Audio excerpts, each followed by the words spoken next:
Welcome to today's episode. Our guest is a multi talented powerhouse who seamlessly weaves words across various mediums. Vanessa Garcia is a playwright, novelist, journalist, and screenwriter whose work has captivated audiences in every form. Not only is she an acclaimed storyteller, but she is also the proud winner of two Telly Awards. Vanessa, welcome to the show. Hi, Vanessa. Welcome to my podcast.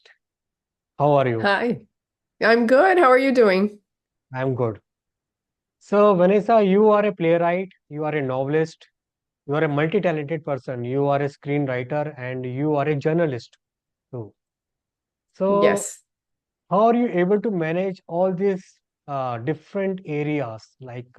Of course, it's all related to writing, but definitely Yes. it's different. You can say industry, you can say different way of work, way of style, different voice. So, how you are you able to manage all these things? Yes, it's true. They're all different disciplines, but I definitely see them as the same. It's part of my bigger mission in my life. And so it really is about which vehicle I see each of those things as a vehicle of expression through the form of writing, right? So I see each of them as a vehicle, and sometimes you need a fast car, and sometimes you need a slower car, and sometimes you need a train, and sometimes you need an airplane, sometimes you need a boat, so depending on what you need at a particular time to get from here to there, or to get an idea across, or to even explore an idea, or to really question and go deeper into an idea, then the medium comes into play. So, and sometimes the market demands the medium. So sometimes novels are more appealing or more popular, and sometimes it's a picture book, and sometimes it's a film that needs to go out because an industry needs to be explored, or whatever that is. So I see them part and partial of the same bigger mission in my life, which is telling stories, and telling these particular stories, and getting them out there into the biggest audience possible and to the most people possible. Oh, superb. So definitely you must be very busy woman. So many things you are taking care of. So how it all started, Vanessa? At what age and what sparked your interest in writing? I think, I don't remember a time when I didn't write, so it's always been something that I did. I can say that I remember a couple of moments that were very specific and particular to sort of triggering, I would say, what would become my career, and would become my purpose.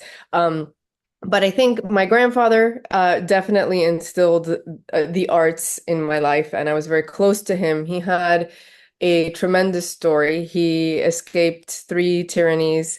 He escaped Franco in Spain, then Hitler, and then Fidel Castro in Cuba. So he told me all of that story, and his own family was a family of tapestry makers. They literally made tapestries in Spain, and they fixed and put back together again the tapestries that the Civil War had destroyed, and things like that. So the arts were in my life. They were part of the language that we spoke in my house. And that's to say, my grandfather was in exile, so he actually worked at an Avis Rent-A-Car location. So you wouldn't necessarily, if you were a stranger looking in, understand that that was happening, but it was very much happening inside of all of us. And it was the way to carry the story and make sure that our family story wasn't lost. And so writing immediately became something that was beyond scribe or inscribing. It was not just recording, but illuminating and taking into the future and taking into future generations. And so I think my grandfather was one moment. And then, as you get into school and you start to get into the craft of the thing and of writing, I remember this one moment. This is a sort of silly example, but it's what I'm thinking of right now. I remember this one moment where I had an English teacher assign an essay, and I thought, okay, I'm going to make a truly good essay. And what do I have to do to make this happen? And so I started to actually look at language in that moment. I remember I was maybe ninth grade. I started to look up every word. I looked up every word in the dictionary, then got a thesaurus. I started to understand what it meant to actually use very specific words at specific moments and what the craft of the thing was. And, I spent hours and hours and hours and hours and hours on that thing. And they just kind of went by, and I didn't realize that I was spending so much time doing this thing. So I was clearly enjoying it. I don't believe that you can enter a craft and pursue it for your entire life without truly enjoying it. So that was another moment that I think, there's the passion that came from my family and the storytelling, and then there's the craft that happened and the craft I also deeply enjoyed. So like that, there are millions of stories, but there's two of them. So when did you decide to take it as a profession? I think that there was a summer when I was in high school. There was a summer that Okay. I went to this place called the Bennington July program. So I went to an all-girls school, an all-girls private school that at the time didn't have a lot of arts inside of the curriculum. And I had gone to the counselor, and the counselor said, what you should try is you should try and look at this program or this program or this program. My family didn't have any money. But there was this one program that I thought, well, I'm going to apply to it anyway. And it was all of the month of July. The program doesn't exist anymore, but you could go to this university, Bennington in Vermont, and it was only high schoolers inside of the university, and you would study with not just professionals, but people who were really truly doing the craft that you were pursuing. And this is all to say, I got into the program, and then later, much later, I found out that my mother had to essentially sell all her jewelry to pay for it. So I ended up, but it changed my life, and I think it was a moment where I went in, interestingly, thinking that I was going to do visual arts and and acting. So I went in thinking I was going to follow those. Immediately, I dematriculated from the class in acting, and I did everything in the visual arts, which I've always, it's always been part of my life. But in that moment, my front door roommate was a writer, and the people that I kept talking to were writers. And I started to write, and I started to feel like this was more the direction. And then much later, when I was doing writing and visual arts at the same time, I sort of focused on both of those things, art history and writing, in college and undergraduate. And then eventually, when I got out of school, very few people can say this because it sounds like, but writing was what was actually paying the bills. So I would get paid for my writing, and it took over in the sense of that's where everything aligned. So it became something that nourished me and also paid my overhead. And Okay. I always say, like, it's, I realized that it was like you can carry writing on your back. You take it with you anywhere you are. You don't have to have all the materials of visual art, and you can move around and have it with you. It doesn't leave you. There's no overhead, really. So that's part of the journey of making it my profession. So you started with playwright as a playwright. Well, I started interestingly as a novelist, but my plays came out Oh, first. okay. So my entry into the world was in novels, and I worked when I graduated from college, I worked for another writer, a British writer, and I was his research assistant, and I did a lot of things. It was like sort of like an apprenticeship, but that work wasn't getting published.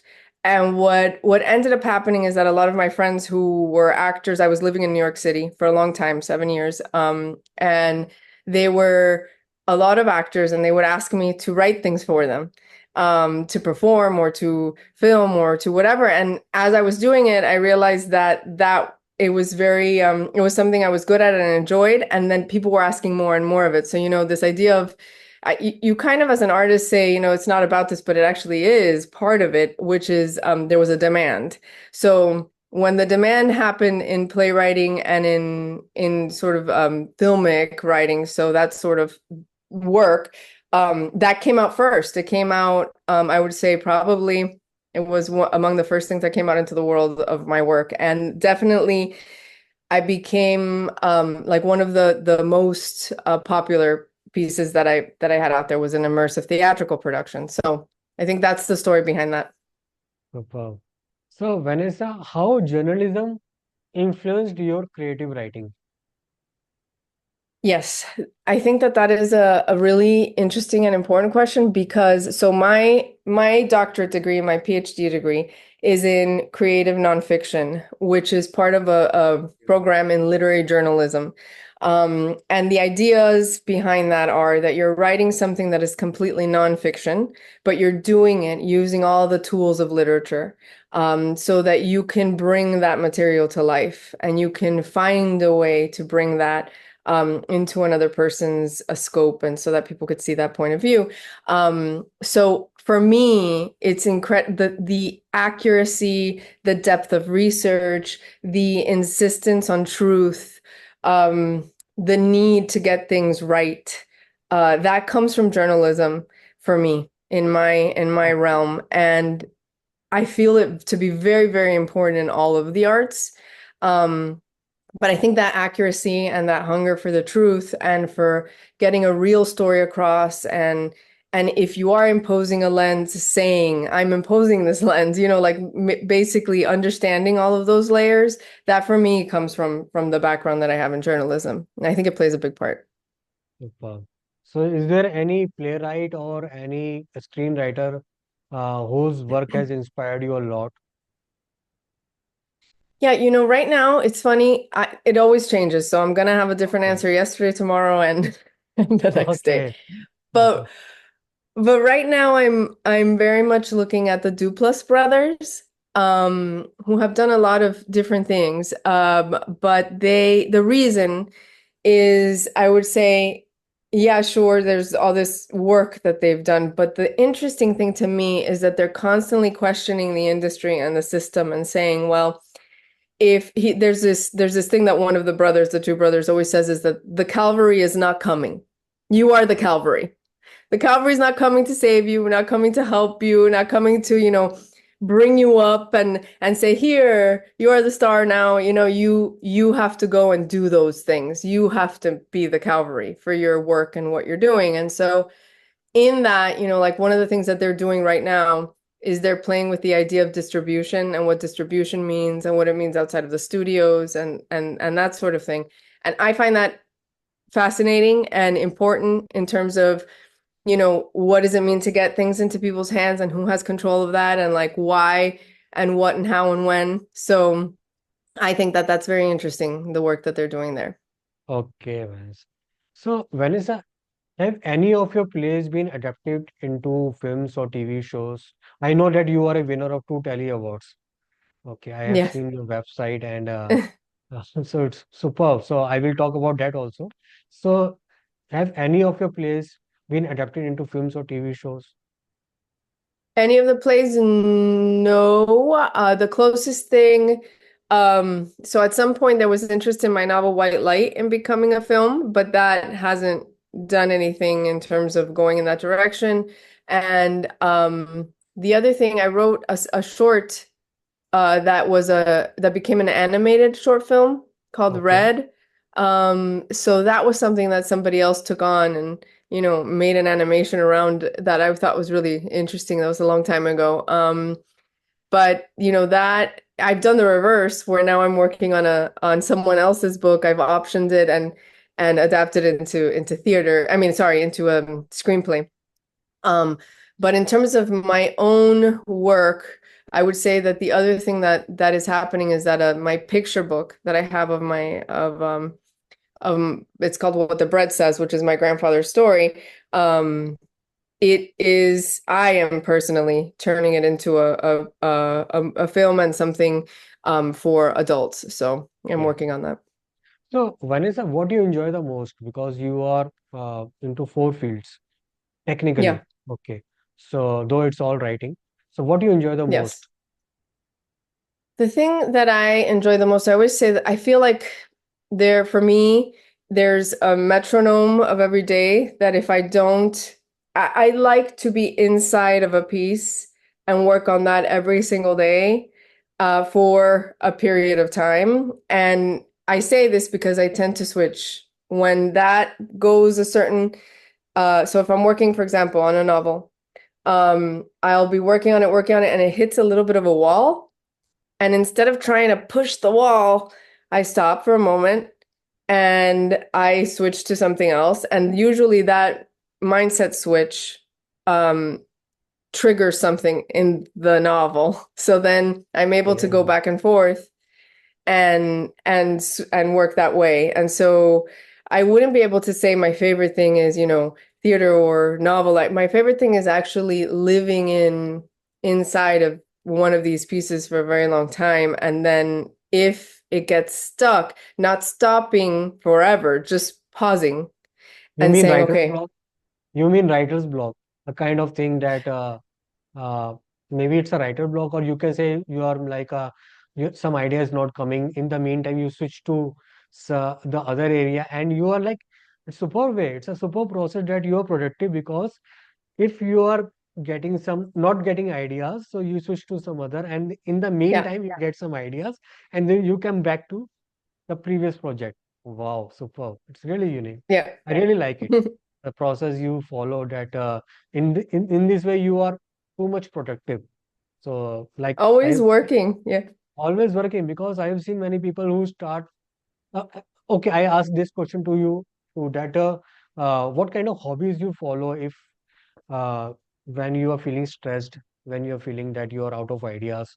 Okay, yeah. so what kind of hobbies, passion do you have apart from writing? Yes. I know that you're too much Well, engaged in writing, so it's very good that that if you are feeling tired, feeling bored in one area, so you switch to some other area, then that is also a part of your profession. Then you come back to the yeah, previous one. Okay, but apart from that, yes. apart from writing, what other passion hobbies you follow?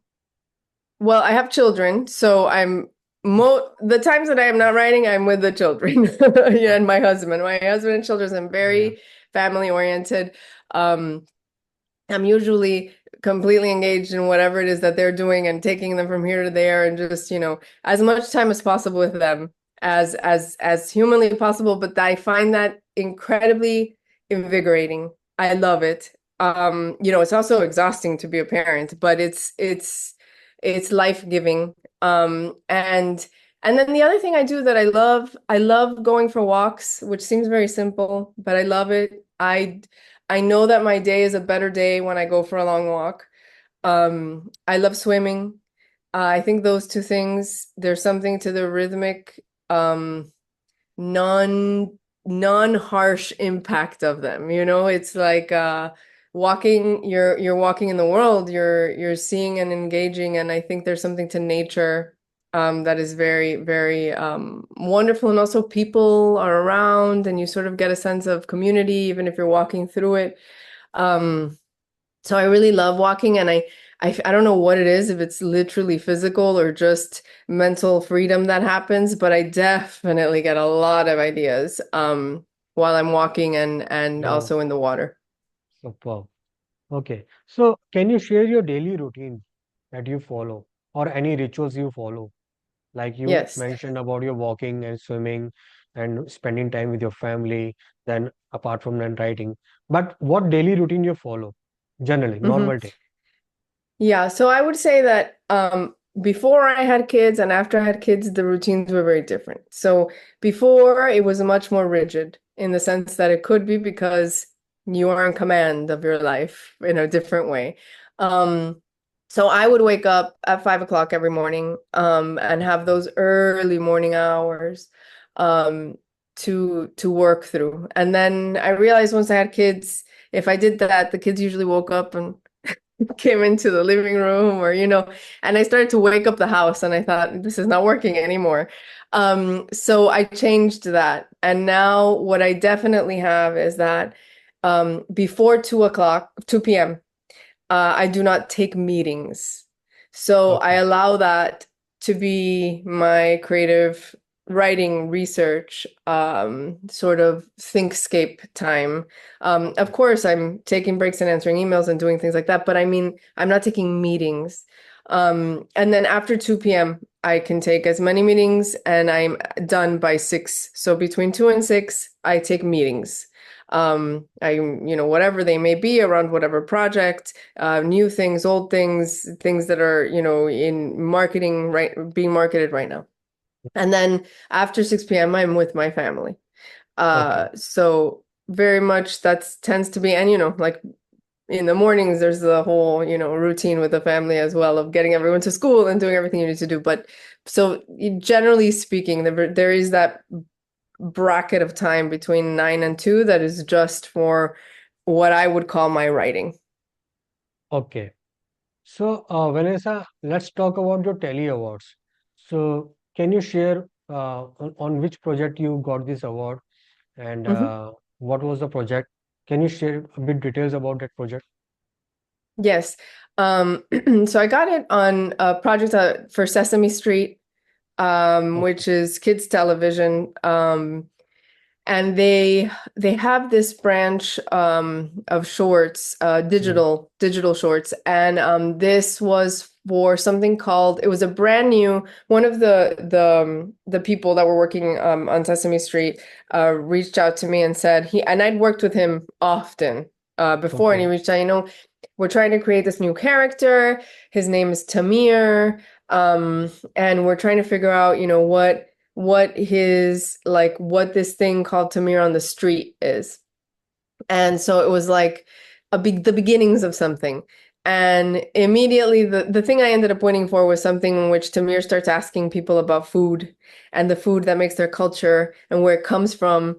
And this is where I say everything starts to come together. My children's book is about that. Okay. It's Oh, about my grandfather who taught me to bake bread while telling me the family story. So everything sort of merges and your obsessions become very clear. But it was very much a Sesame Street character that I helped make, and it was something that I guess to a certain degree came to me because the way that my work with Sesame Street happened is that I had applied years ago for something called the Writers Room Sesame Street Writers Room Workshop, and I had gotten that, and one thing led to the other, and many years later, I'm working on the show, and it got, nominated for a Telly, and then I didn't even know it had been nominated. I knew when it won, which was exciting. So I was like, okay. okay, yay. So, when did you receive it? In which year? I think it was 22, but you would have to check that. 2022, I Okay. think, Okay. or 23. I don't remember. I don't Okay, Vanessa. remember. So, Vanessa, what do you think? Which are the most important qualities a storyteller must possess to engage their Uh, audience? I mean, I think there's two things. One is persistence because we get many no's. Um, a belief in your story, and then also an engagement and understanding of how to communicate that story. So I think sometimes it's two things. It's this like steadfast determination, and Okay. then there's a little flexibility that you need because sometimes the way you're trying to tell a story isn't coming across and you have to understand the audience. And then when you understand the audience, you can like sometimes you have a really, really innovative, interesting way that you want to say the story and you get stuck on that, right? But nobody's hearing it because it's too different than what they're used to, right? So what I found in the long run, right? That ends up happening is that it's not that you're giving away that innovation. It's just that it might have to come a little later. And in the interim, there needs to be an engagement with that audience that you're going to give that innovation to at the end. You know what I mean? But Yeah. you need to learn the communication all along the way. And so this idea of it's those two things. I have these two tattoos. One is an anchor and one is a bird. And I feel like those Okay. two things are very important. It's like, the thing that holds and then the thing that you have to glide through and sort of be flexible about. To remind you again and again that you have to Yeah. follow this. Superb. So, Vanessa, you are a very extremely creative person. So, how do you get the ideas? Like from true life events, did they inspire you, or it's completely imagination? I would say there's m mostly from Because you are a life. journalist, because you are a journalist also, so that's why I'm asking Yeah. this question. Yeah, I think it's both, right? In the sense, I definitely feel that my biggest skill set comes from things that happen in life. So I Okay, really love other people's stories, and I love, um, I mean, sometimes the truth is so strange that it's stranger than fiction, and right. there's the glory to that, and I love exploring that, and so I definitely think that. I think there's another element because a lot of my work does end up being, there's a portion of my work that ends up Hmm. becoming very magical, and has this element of imagination and magic. And I think that in the Latin American tradition, you call it, magical realism, but Yeah. maybe a little bit beyond that. So, So, how much your personal life or your any personal experiences uh, affect your stories? oh, very much. Very much. I mean, yeah. Yeah, I think that's with all of us. I mean, do you feel like your personal life Mm. affects your work? Yeah, definitely, it's affects our work. So, because sometimes we said that when we are professional, we have to be like see things from unbiased view, like Mm, that kind of thing. Okay, but yes. definitely it affects our work if we are creative. I think what it is that if you're working on a piece of Mm, journalism where I constantly am trying to push outside of my point of view. So, mm, in other words, I think that it's a mistake to say that your point of view does not affect mm, things, meaning no matter who you are, you come with a history, a story, a past. And so I think it's a more honest to say that is in me. And now I am trying to understand you. And so I want to know everything that, and I'm trying to find what that is and trying to step into somebody else's shoes and trying to really understand that. So I think that game actually between those two things, that conversation between perspective and point of view, I almost feel like that's where writing is the most rich because you're saying, yes, I come from this place, you come from this place. There's this story over here, there's this over here, and where are all the places that we connect? Where are we different? Where are the ex places to explore in between? okay. So, Vanessa, because you are a playwright, you are a Mhm. screenwriter, and so how technically they are different? You are a novelist. So, how technically they are different from each other? Of course, they are all part of creative writing. But if you want, can explain like how technically and how you approach writing on all these mediums in different mediums. So how do you approach Like what kind of differently? mindset you have Mhm. when you working as a playwright, and what kind of Yeah. mindset you have, and what kind of process you follow when you are Yes. working on that particular project.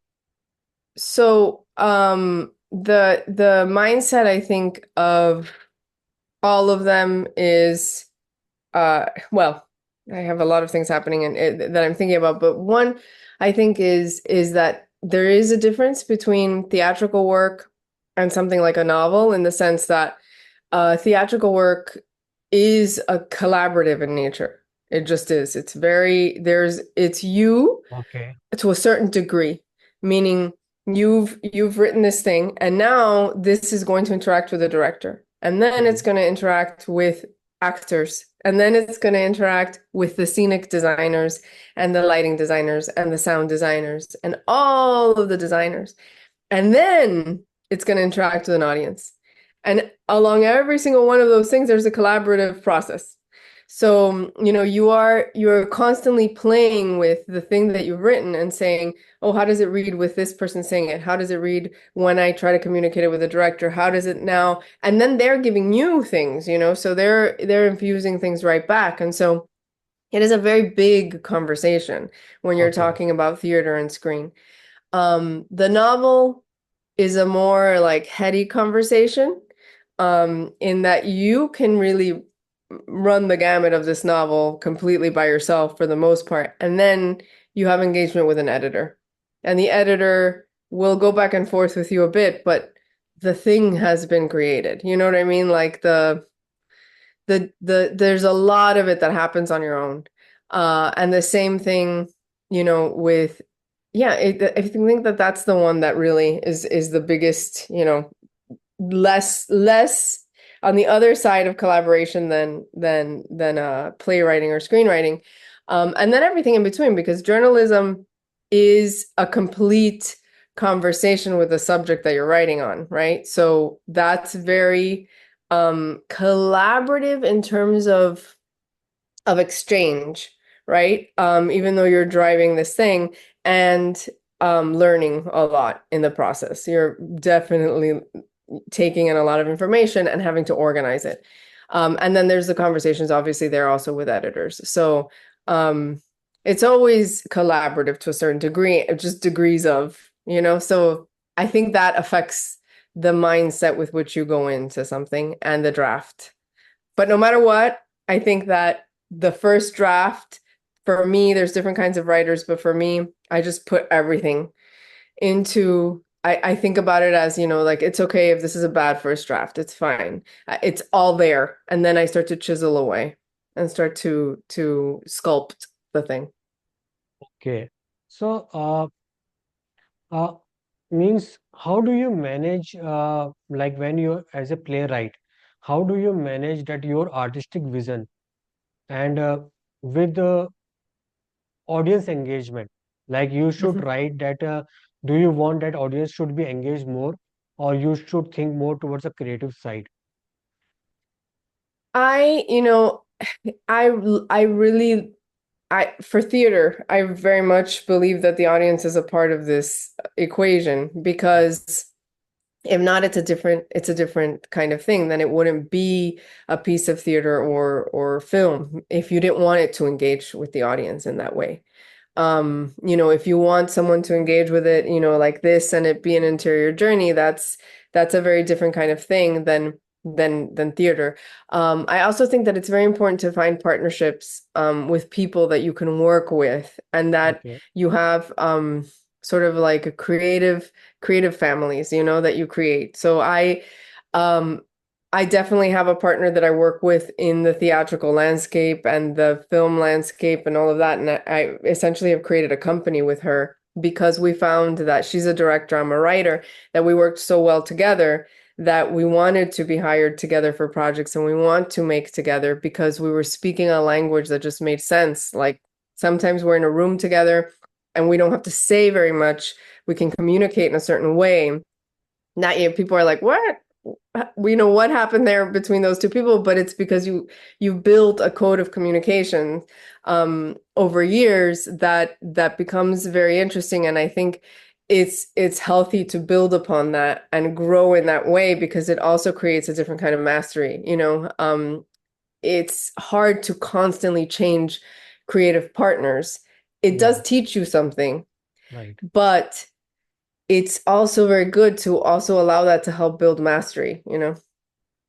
Okay, that's great. So you are a multi-talented person. So how easy or difficult it is for you to switch your voice and tone when you are a playwright and then you're working on any journalist project, and then coming back to some working as a novelist.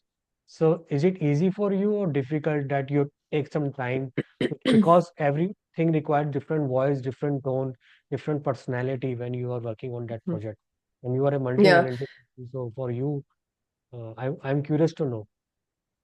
Yeah, I think that it's funny because I think, where I started, which is that I went into this program when I was in high school thinking I was going to be an actor. I think a lot of people in the arts, they think they're going to be an actor because it's the first thing on the outside that you see.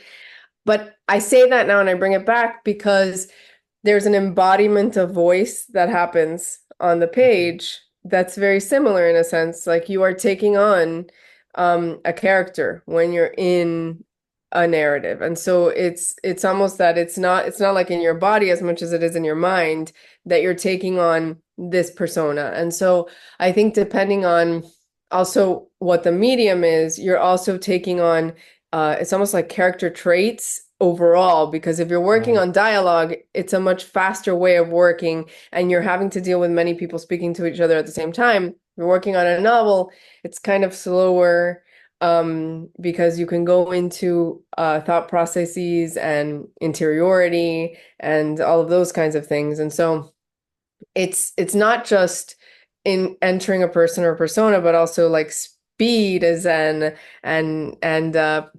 traits and like it's almost like the adjective switches, you know what I mean? Okay. So, because it's very interesting because you are working on four different areas and everything requires a different voice, different personality, different character, different mindset when you are working on that project. So, coming up with the characters. So, how you develop your characters in your novel or in your screenplay or your play? How do The you come up with characters characters? The characters come up with it's different in different ways. Sometimes they reveal themselves as you're working through a thing, which is why I always Okay. say that um, no matter Sorry, what, do you first come up with a layout when you or it is like you start writing and then it's all comes up bit by bit.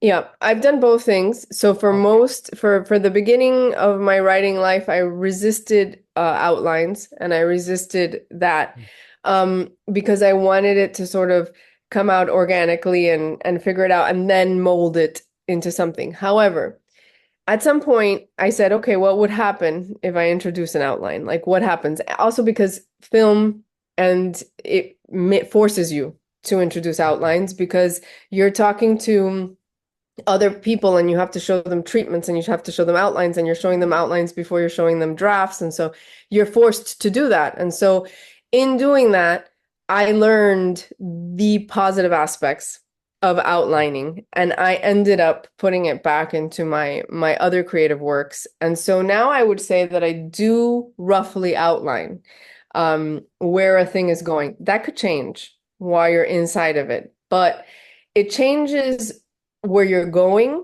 and it allows you to build tension in a very different way, which is kind of exciting, you know? And so the things that work for film because you have to build tension all the time and you're building towards a climax and then this denouement at the end and all of that sort of thing, that putting that back into the creative process of writing longer pieces I have found interesting now in this period of my life.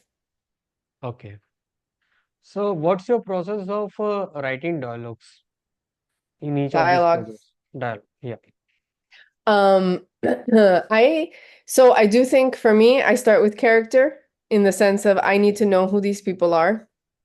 I always I have a lot of exercises that I do when I teach, for example, I do a lot of exercises about building character and building place and building the world Okay. before you start to get them to talk to each other. So it's just like when you know someone really well, you know what they're going to Mm. say to you. You kind of know. Right. Right. Um, and you're like my husband, I know I kind of I still know that it's going to be a super interesting conversation, but I kind of know what he's going to respond to a certain thing, right? And that's because I know him. And so the same thing with characters. When you really know them, you know how they're going to respond. Sometimes they surprise you, and that's the fun part and all of those things. But the sort of wonder of getting to know a character, I think, is essential before you get them to start to talk to each other. Then that becomes easier, I think. Okay. Okay. And the same process follows for all three Yeah, novels, screenplay, and as well as play. Okay. for me, yes. Yeah. Okay. So, talking about the research process, right?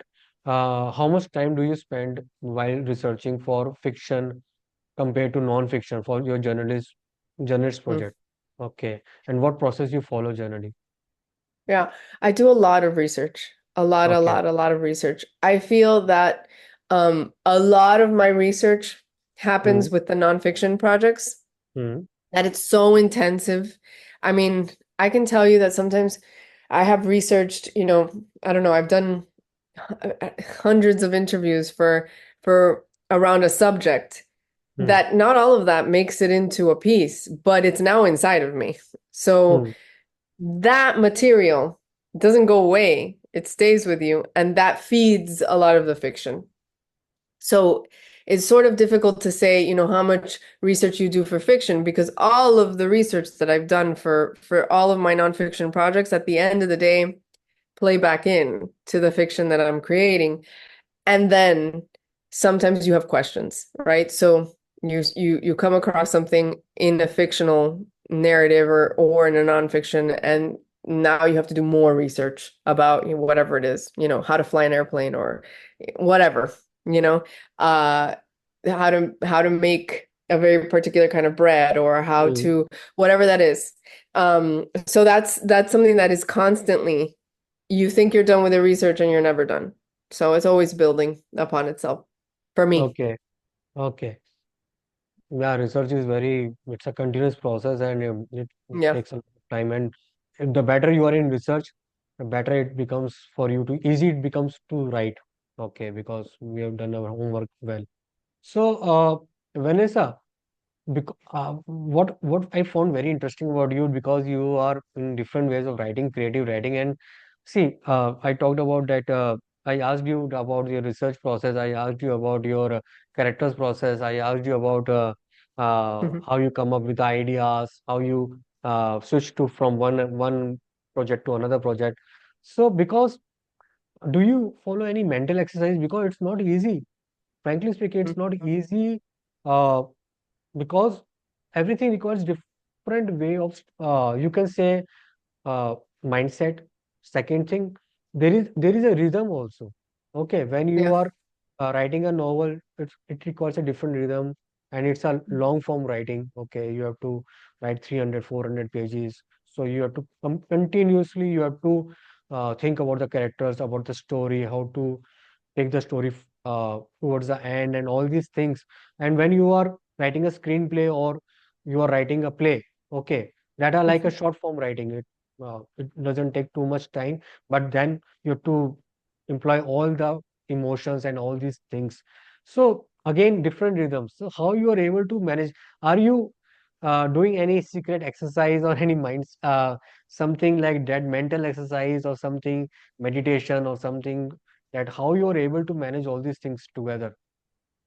I I do two things. Okay. So I think, well, three things. So my I feel like my walks are a meditation.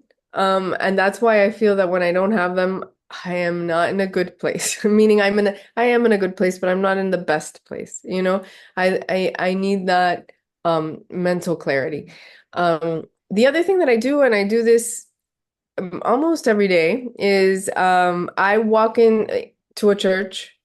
Mm, Um, and I just spend some time. I don't okay. always go to a mass or anything like that. My upbringing is Catholic, but I don't always, it's not about the ritual of the mass or anything like that. I just the almost like the space and the direct communion with God for me.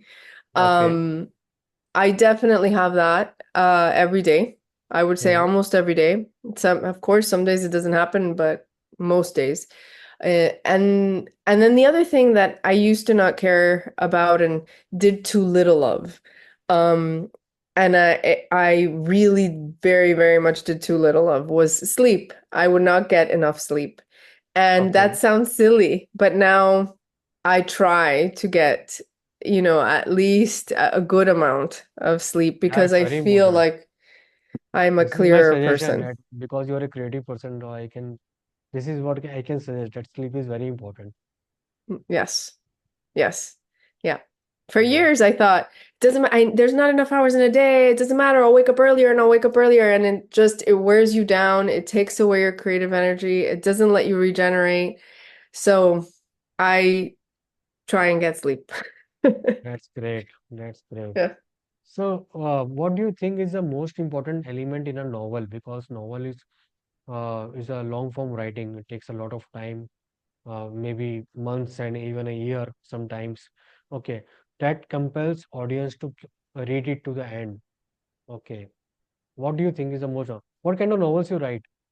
What kind of genre you are like following through your So I would say that the novels are in something that you would call literary fiction. And that right now I'm playing with suspense and how to okay, build it because it's something that I wasn't worried about for a very long time, but now I'm just really interested in exploring what that means.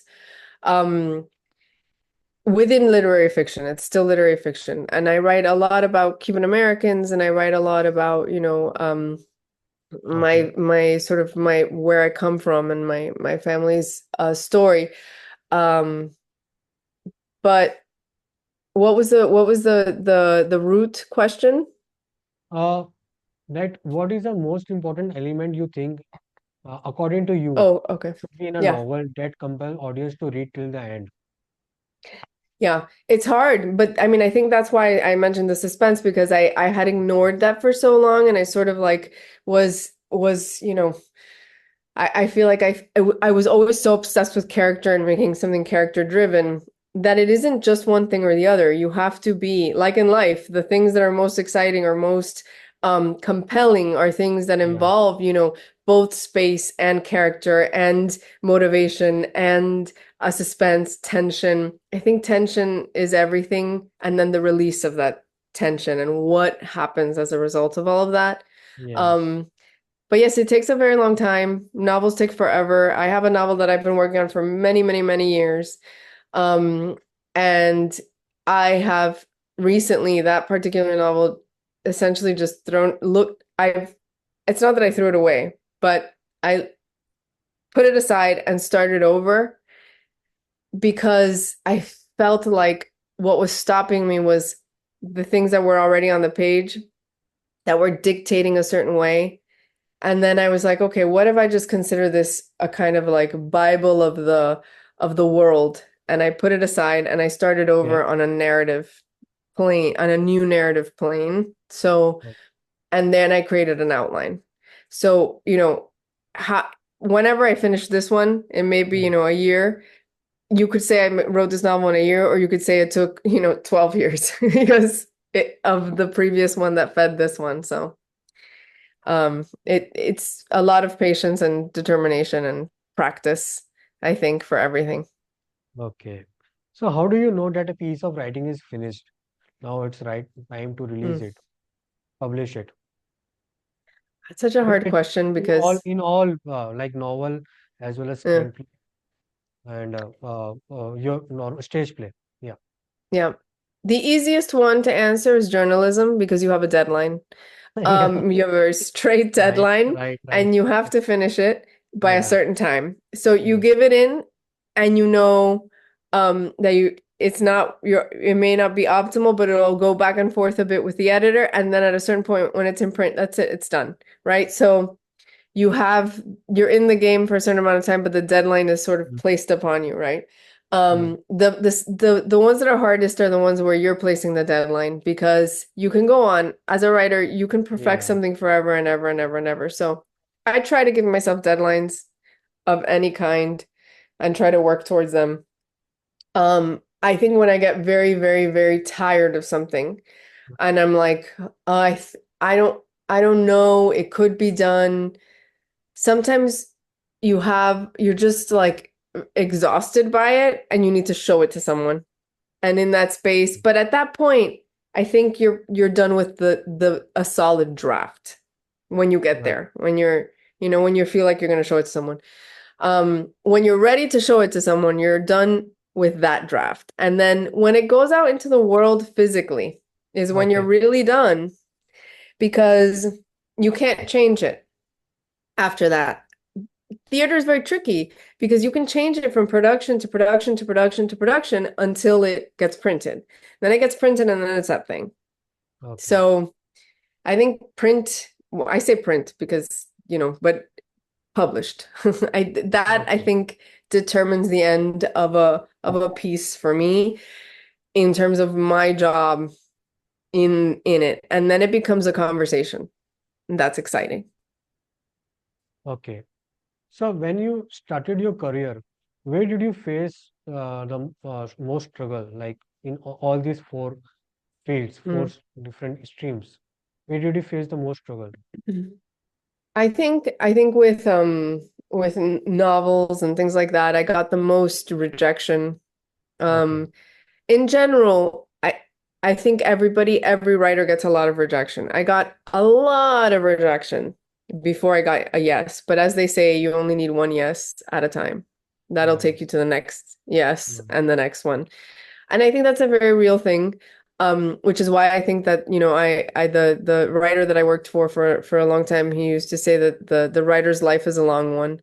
And it's Yeah. true. It's not like, a dancer or um you keep growing and you keep going Mm. and your life, it's a long life. And so when you look at it that way, you sort of can just you grow a thick skin, you ignore the rejection, you move on, you learn from it, or you just understand that this is not for that moment. I'm now working on something right now that I wrote 20 years ago because now it seems relevant to people. And when I wrote it 20 years ago, they told me the reaction was, this is too fresh and too close to the moment. This is too fresh and too close to what I was writing about. Okay. And so it's very interesting. And that's why I do think the writer's life is a long one because you just keep doing the thing that you're doing.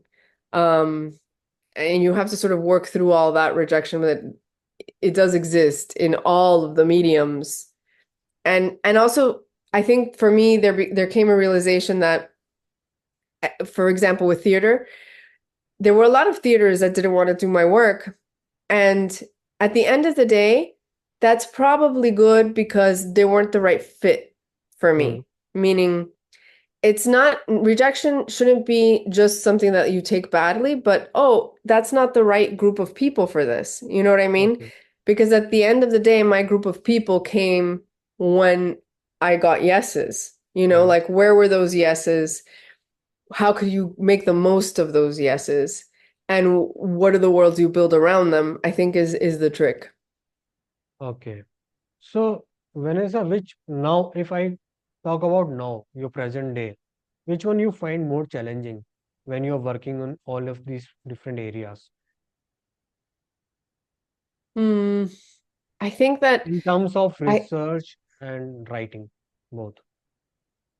I think the novels are the hardest to find the time Mm.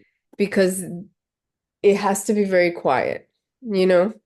Um, with theater and with film, a lot of the time, even though you have pockets of alone time to get things Yeah. done and moving, you can work in a room. You can work with the people. You work inside the machine. Yeah. So it's the most challenging, I think, of all of those because of the speed of our lives and all of the things that we do, is to find that tranquility and space for the Okay, keep novels, I it think. keep it aside, this novel. If I say that between screenplay and your stage play, Hmm. which one is more challenging? Because of course, novel requires a lot of time, a Hmm. lot of energy, and a lot of thinking, Yeah, research, everything. it depends. It depends because if you're looking at like for example, one of the most challenging things with Hmm. screen is that you Hmm. have to raise an inordinate amount of money to make a movie. So Yeah. the financial machinery around making film is so expensive that can become difficult. So you have to stick to projects that you believe in for a very long time. Films take a long time to make. You know what I mean? Yeah. So I think you can put on a play with anything. I almost feel like they're the easiest in the sense of like Writing films, it's screenplays. it's It's it's here as screenplays compared to what? is Okay. yeah, even though screenplays are easy to write, but I think that plays are easy to put on. You can do that theater. You can do that. You can Okay. put it on anywhere, Okay. like it used to be like the troubadours and the traveling troops. You just you're in a van, you take out all your things and then you have a play. So what I'm saying is you need less to make a theatrical production Okay. sometimes than a film. Also, they're fleeting, so they exist in a moment and then they're gone and then you do it again. So I don't know. It's so different. Everything is so different. Um, they have different challenges and different graces. So hard to answer. That's great. So, what is the most rewarding aspect of working in creative industry for you? What is what? What is the most rewarding aspect? What you Oh, enjoy the most about working? the most rewarding, I think when you see the impact that the pieces have in the world, Okay. um, I think for me that is the most rewarding. And it could be small or it could be large. I did something in Miami, Florida called the Amparo Experience, and it was an immersive theatrical experience about the Cuban it was about the family that created a Havana Club rum in Cuba, from whom the brand was nationalized or stolen by the Cuban government. And it was their story. But in Okay. telling their story, Hmm. I told the story of many Cuban Americans, and the response and the opening up. That was supposed to play for 1 month, and it was sold out for 8 months straight. And it was an incredible response of people telling you their stories and telling you and opening up avenues of conversation between generations, doing something. It was like, this is what writing is supposed to do. Um, and I've seen that on smaller scales with my picture book with kids, showing them the book and then telling them, what are your family stories? And then seeing them go and ask their families for the stories and then sending them to me and showing it. And you see the ripples that the work has in the world. And I think that is for me the most important and the most rewarding. Super. So, what most important lesson you have learned in your life as a writer and creator, right from the beginning? I think Yeah. I think it's not giving up. I know that sounds simple, but Yeah. sometimes sometimes I see moments, like I see when I haven't given something up and the rewards of it. And I've also seen, like, when I go back, I've seen moments where I've let something go and then looking back how close I was to actually making it happen, because you give up right at that moment where you're about to make that happen, you know? It's like you're digging out of a hole and you can't, see the top, but like when you look back, you're like, "Oh, you were right there." If you wouldn't have given up, you were right there. It's hard to tell when you're in it because it's the hardest and you're the most tired. But I think that when you really believe in something, you can't give up on it, because it's a long game, and you want to give up when you're the most tired, but also when you're almost right there. Have you read Think and Grow Rich book by Napoleon Hill? Have you read that book?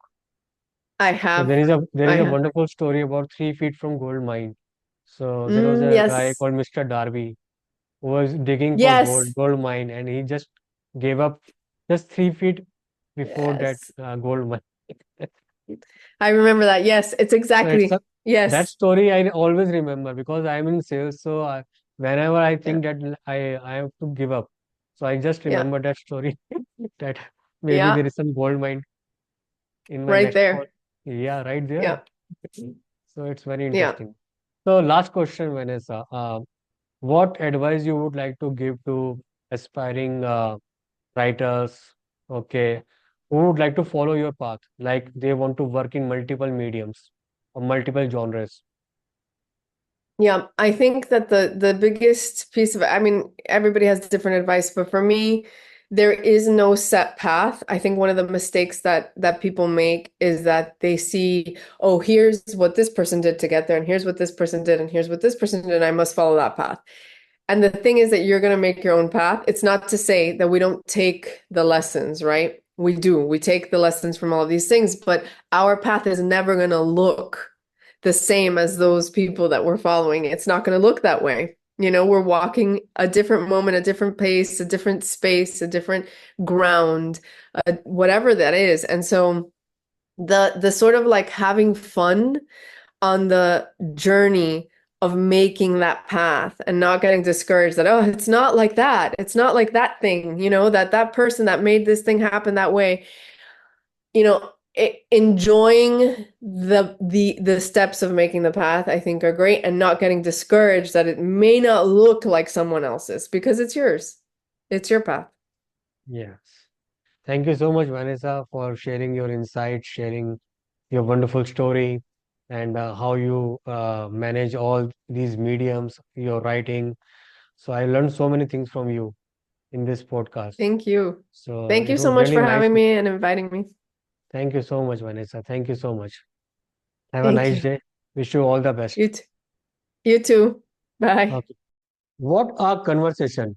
Vanessa Garcia's journey is a testament to the power of storytelling in all its forms, whether on stage, on the page, or on screen. Her work continues to inspire and challenge us. Thank you for tuning in, and we will catch you next time on the Vibhor Asri podcast.